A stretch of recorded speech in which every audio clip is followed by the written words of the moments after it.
messieurs, chers téléspectateurs, bienvenue à votre émission Hajj comme hémicycle. La tribune de la représentation nationale reçoit sur ce plateau Dr Ali Abdrahmane Hagar. Il est conseiller au dialogue national et à la réconciliation à la présidence de la République.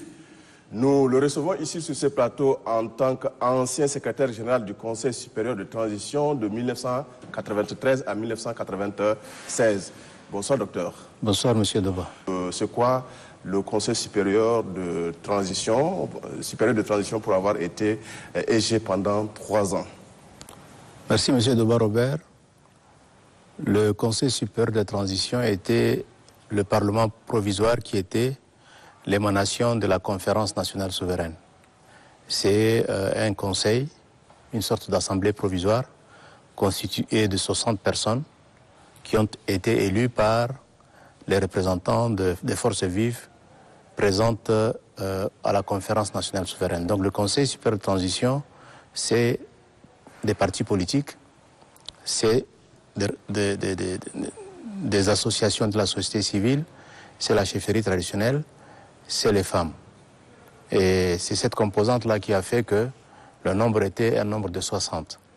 Avec une certaine particularité, les 3 présidents du Tchad étaient membres d'office. À l'époque, c'était le président Maloum, qui n'était pas venu, le président Goukouni, qui était en Algérie, qui n'avait pas pu venir, même s'il a eu à participer à la conférence nationale souveraine, comme d'ailleurs le représentant du général Feu Maloum, et le président Lol, paix à l'âme de 2 anciens présidents. Le président Lol a été celui qui fut présent parmi les conseillers. D'ailleurs, il a été élu le premier président du Conseil supérieur de transition. À l'époque, les membres du bureau étaient élus tous les 6 mois, élus et réélus. Voilà un peu comment c'était le Conseil supérieur de transition. C'était un parlement provisoire, au même titre que le Conseil national de transition, mais à la différence du Conseil national de transition, le CST est issu de la Conférence nationale souveraine. Oui, le CST est issu de la Conférence nationale souveraine. Mais par contre, le Conseil national de transition est né avant le dialogue national inclusif. Pourquoi cette particularité? Vous savez, chaque temps a sa particularité. L'ancêtre du CST était le CPR. C'est-à-dire? Le Conseil provisoire de la République. Lorsque le 1er décembre est arrivé, il fallait mettre un instrument pour adopter les lois. Et le Conseil d'État, présidé par Feu le président Idriss Déby, avec ses camarades Moldoumbada Abbas, Balzar Papi, les Hassan Fadoul, les Mokhtar Wawadab, les Nagita Biasoumal, les Djibril Dasser, ils ont jugé utile de créer un conseil provisoire de la République qui a fonctionné pratiquement pendant 3 ans. Et c'est ce conseil provisoire de la République qui a laissé la place au Conseil supérieur de transition, émanation de la Conférence nationale souveraine. D'ailleurs, pour l'histoire, moi qui ai été élu secrétaire général, j'ai hérité des dossiers qui m'ont été transmis lors de la passation des services par M. Mohamed Nouri, présentement général, et qui va, s'il plaît à Dieu, rentrer bientôt. Maintenant, la différence avec le CNT, c'est que le CNT a été mis en place par un consensus politique après le décès du maréchal Idriss Déby Itno et la mise en place du Conseil militaire de transition. Donc le Conseil militaire de la transition a dissous toutes les institutions et la Constitution aussi. Il fallait trouver des instruments pour légiférer, et le Conseil national de la transition a été mis en place pour permettre à l'État de fonctionner dans la mesure où on a toujours besoin d'adopter les lois, les accords, etc., etc. Mais le Conseil supérieur de transition est né de la Conférence nationale souveraine. Maintenant, le dialogue va venir. Je crois que les hommes politiques, les forces vives, la société civile trouveront suffisamment d'énergie pour que l'on puisse voir un peu tout ça. Moi, je sais une chose, par expérience, généralement après les dialogues, on remet beaucoup de choses à plat, on laisse simplement l'essentiel. Et l'essentiel de ce point de vue, c'est le chef de l'État, c'est le Conseil militaire de transition pour gérer les affaires courantes de l'État. Par contre, un Premier ministre, un Parlement, les gens s'entendent pour décider s'il faut augmenter celui qui est là ou s'il faut complètement dissoudre et mettre en place quelque chose qui sera issu du dialogue national. Ça va se discuter. Oui, certainement s'attendra à la dissolution du Conseil national de transition, oui. Je ne vais pas présager de ça, mais je crois que ça n'a tout l'air. Parce que les forces vives vont se retrouver. Les forces vives vont se retrouver. Le CNT aussi sera là. Je ne pense pas qu'ici, il faille parler d'égoïsme. Le président sera là, le Premier ministre sera là, le CNT sera là. Et je crois qu'il sera décidé certainement de la mise en place d'un certain nombre de choses pour conduire les résolutions du dialogue. Parce qu'on ne sortira pas tout de suite du dialogue sur des élections. Il y aura une période qu'il va falloir gérer. Et cette période-là, elle aura besoin d'un Premier ministre, elle aura besoin d'un Conseil supérieur ou national ou d'État. Mais toujours est-il qu'il y aura un Parlement provisoire et un Premier ministre. Maintenant, est-ce que c'est l'actuel Premier ministre qui va conduire l'après-transition ou l'après-deuxième transition après le dialogue? Est-ce que ce sera le CNT qui restera après ça? Je pense que ça va se discuter et ça va se discuter âprement. Nous sommes en politique, il n'y a pas de cadeau. En politique, il n'y a pas de cadeau et d'ici le 20 août, on vient déjà au dialogue national. Que pensez-vous de cette date du gouvernement portant participation au dialogue national inclusif? Il fallait accélérer parce que nous avons une transition de 18 mois et nous sommes dans un pays qui est dans un monde où la communication est très rapide et il ne faudrait pas donner l'occasion, comme disent les communistes, donner la corde pour qu'on vous pende avec votre propre corde. Elle est de 18 mois cette transition. En octobre, elle sera finie et il est normal que le dialogue s'organise avant que cette transition ne finisse. Et moi, je félicite le gouvernement, le président du Conseil militaire de transition et le Premier ministre d'avoir décidé.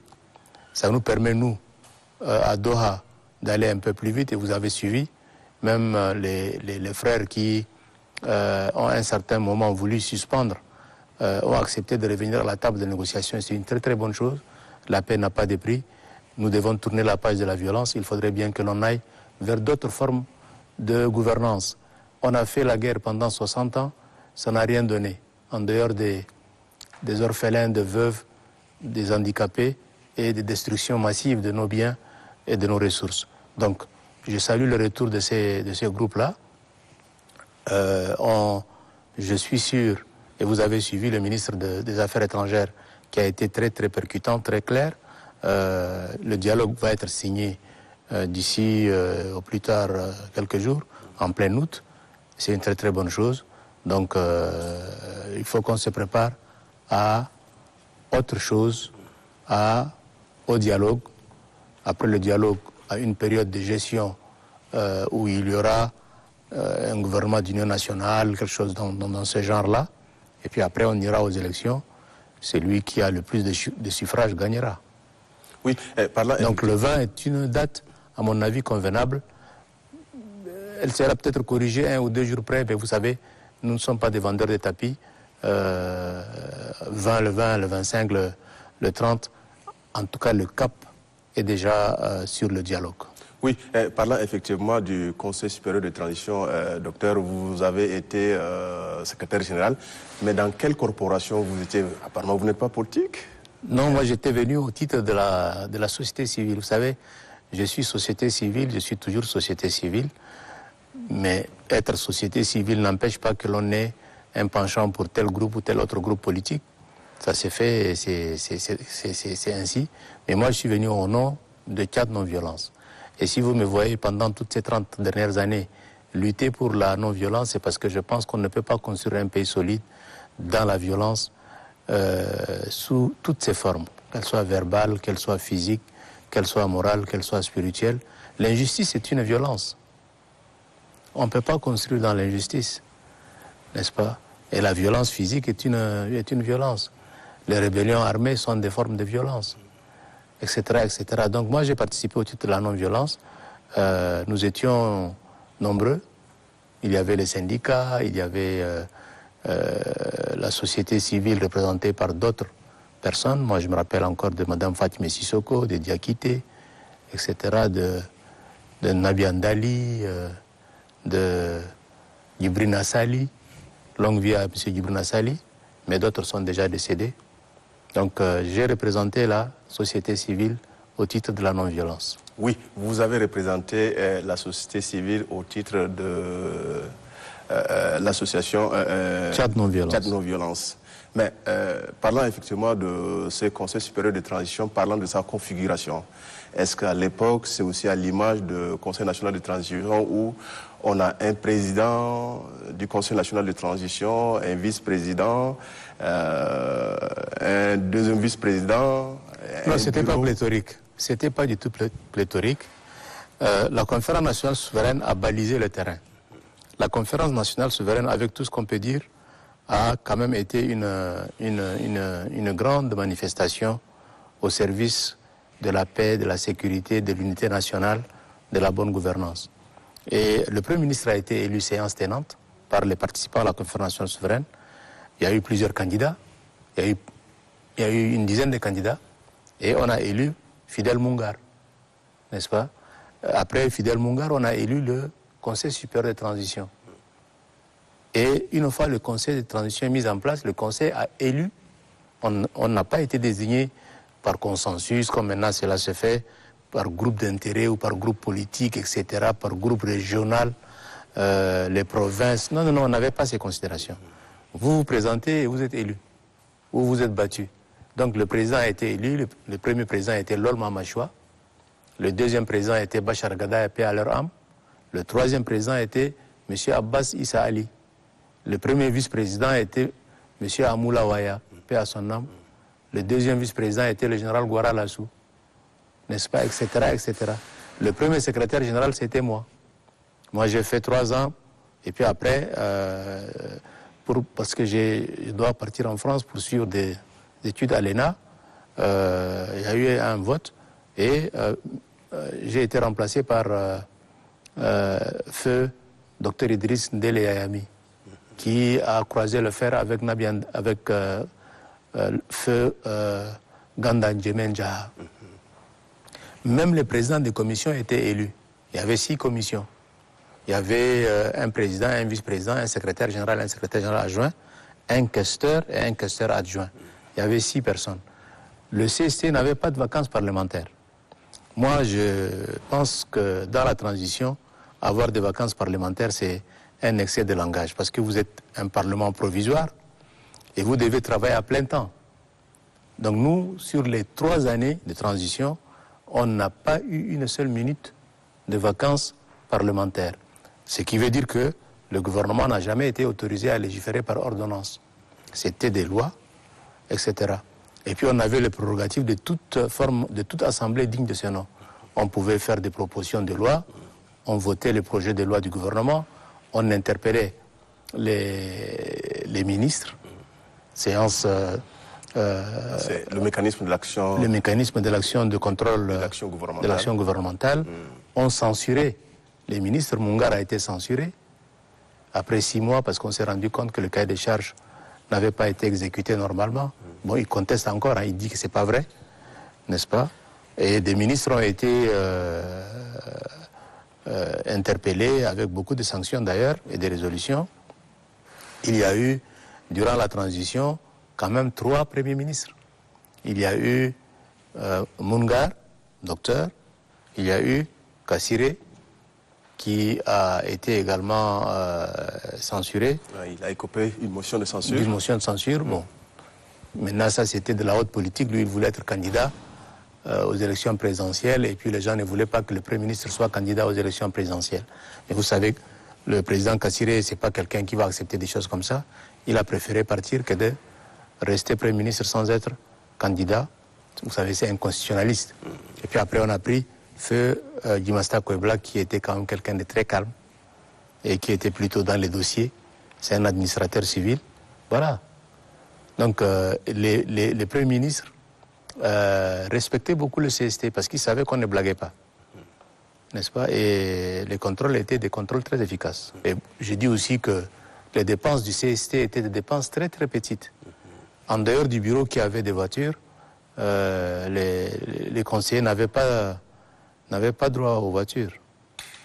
Aujourd'hui, bon, c'est vrai, le pays a peut-être un peu plus de moyens, on peut se permettre certaines choses, mais je crois qu'une assemblée doit être par nature assez humble dans la consommation des crédits publics. Oui, et en 96, de 1993 à 1996, c'est la transition qui continuait.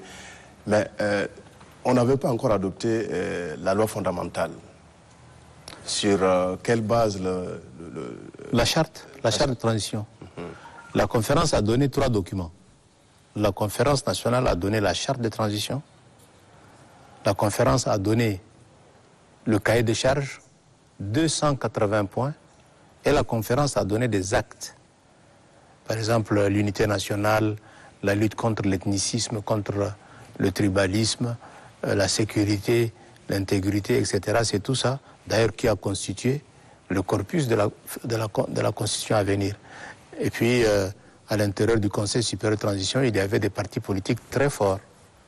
Il y avait le représentant de M. Alingué, qui était M. Abakar Manani, plutôt M.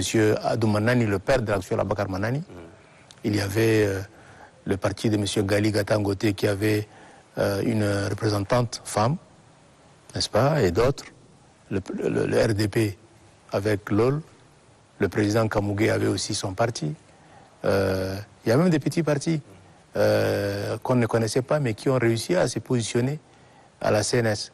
C'est le parti du docteur Mahmoud Nawar, etc., etc. Donc le jeu était assez intéressant. Il n'y avait pas beaucoup d'intrigues, comme on le voit maintenant. Voilà. Oui, vous parlez aussi quelque part des cahiers de charges. Quel est d'abord le contenu de ce cahier de charges-là, docteur? Le contenu du cahier de charges, c'est comme tout cahier de charges.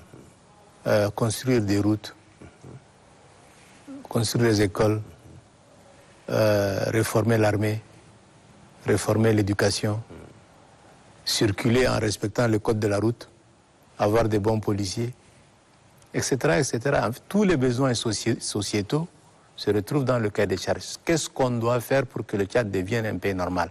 Voilà un peu, si je dois résumer en une phrase, le sens du cahier des charges. Le cahier des charges contient tous les éléments qui, réalisés, feraient du Tchad un pays où il fera bon vivre. Le dialogue sortira aussi avec des cahiers des charges. Maintenant, on appelle ça feuille de route, etc. Vous savez, chaque génération a sa sémantique. C'était le cahier des charges. Maintenant, c'est la feuille de route. Mais feuille de route ou cahier de charges, qu'est-ce qu'on doit faire pour avancer?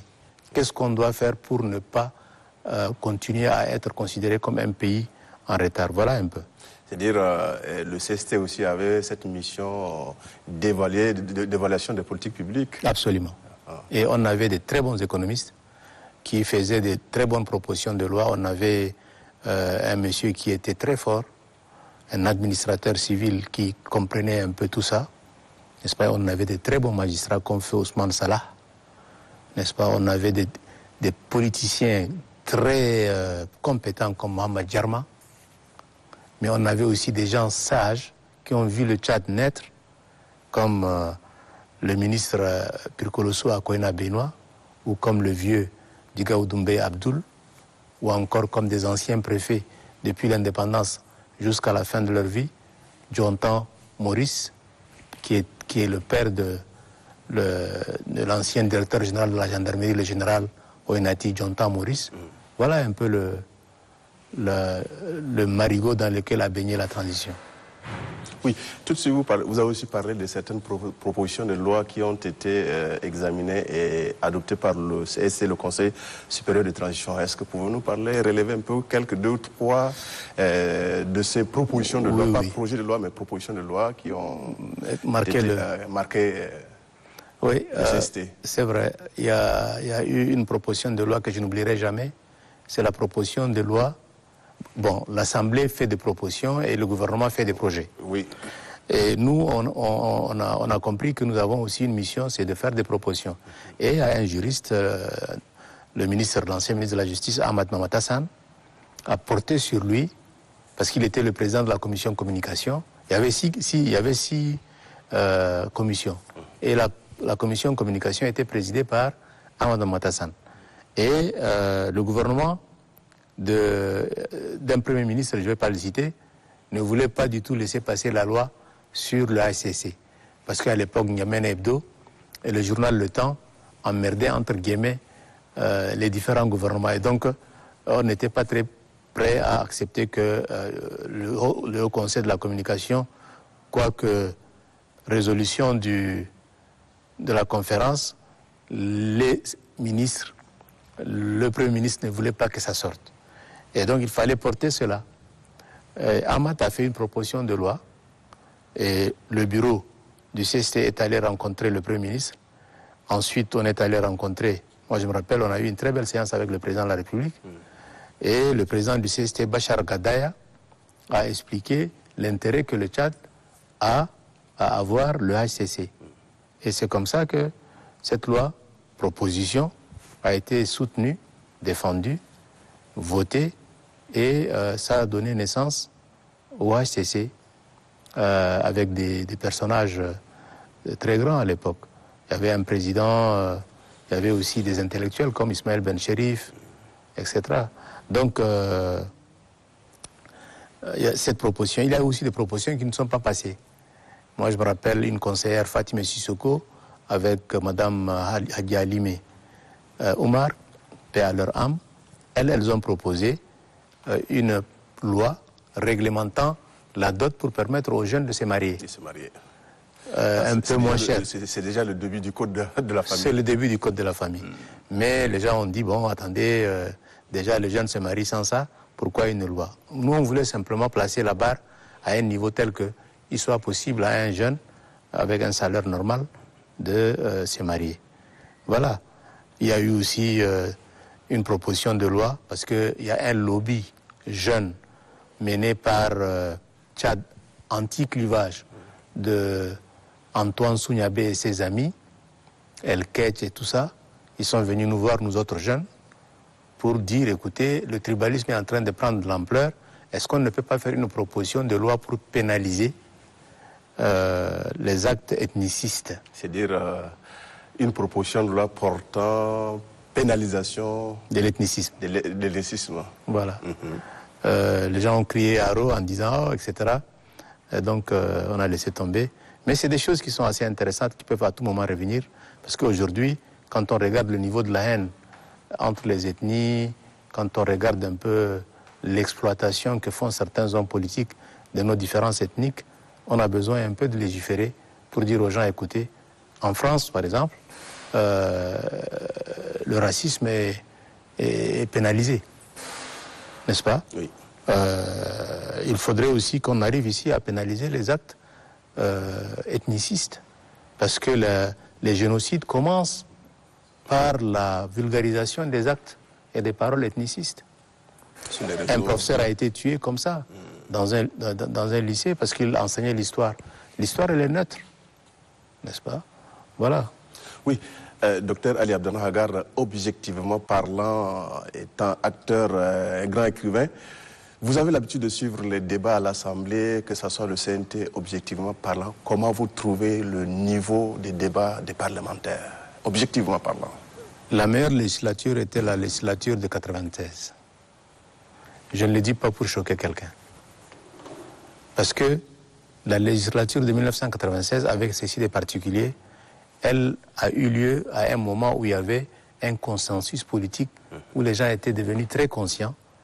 Et c'était ce qu'il était convenu d'appeler la démocratie consensuelle et participative.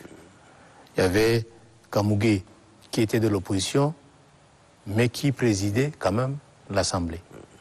Il y avait Saleh Kebzabo, qui était de l'opposition, mais qui était ministre d'État, avec des députés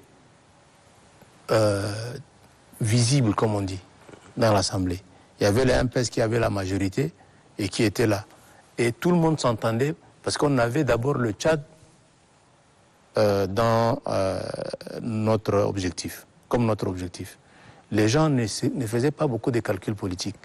D'abord le Tchad, d'abord le Tchadien. Et ça a donné quelque chose de très, très, très, très intéressant.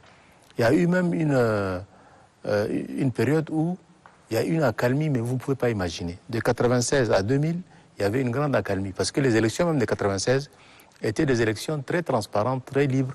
Il y avait eu quand même 15 candidats, et pas de moindre. Kamougué, Lol, le président Idriss lui-même, Adou Moussa Sef, etc., etc. Le président Alingué, Yorongar Ngarleji a toujours été élu, n'est-ce pas, etc. Maintenant, le débat, aujourd'hui, il y a quand même de très bons conseillers. Il y a de très bons conseillers, mais permettez-moi de dire aussi que, objectivement, on a un peu appuyé sur la pédale pour choisir certaines personnes. Il y a certains conseillers qui devaient être ailleurs, mais pas au Parlement. Voilà. L'Assemblée ne doit pas être un lieu d'amusement. Il me semble qu'il y a des gens qui n'ont pas compris pourquoi ils sont actuellement au Conseil. Ça, c'est d'un de deux. On doit éviter également de donner l'impression. Les femmes, il faut les laisser de côté. Parce qu'elles se cherchent, elles se battent. Et c'est le lieu de féliciter la conseillère qui a été élue au Parlement africain, n'est-ce pas? Amina Tidjani. Amina Tidjani, qui est quand même une cadre très brillante. Il y a aussi des jeunes conseillers qui font des bonnes choses. Mais je suis obligé de dire, parce que vous me demandez d'être objectif, oui. Certaines personnes n'ont pas été choisies comme cela se doit. On devait choisir un peu mieux. Mais je crois qu'à un moment donné, ceux qui ont choisi ont joué plus le cœur que l'esprit. Oui. Bon, et c'est d'ailleurs, je crois que c'est toutes ces raisons-là qui font que pendant le dialogue, les gens vont certainement revisiter la composition du CNT.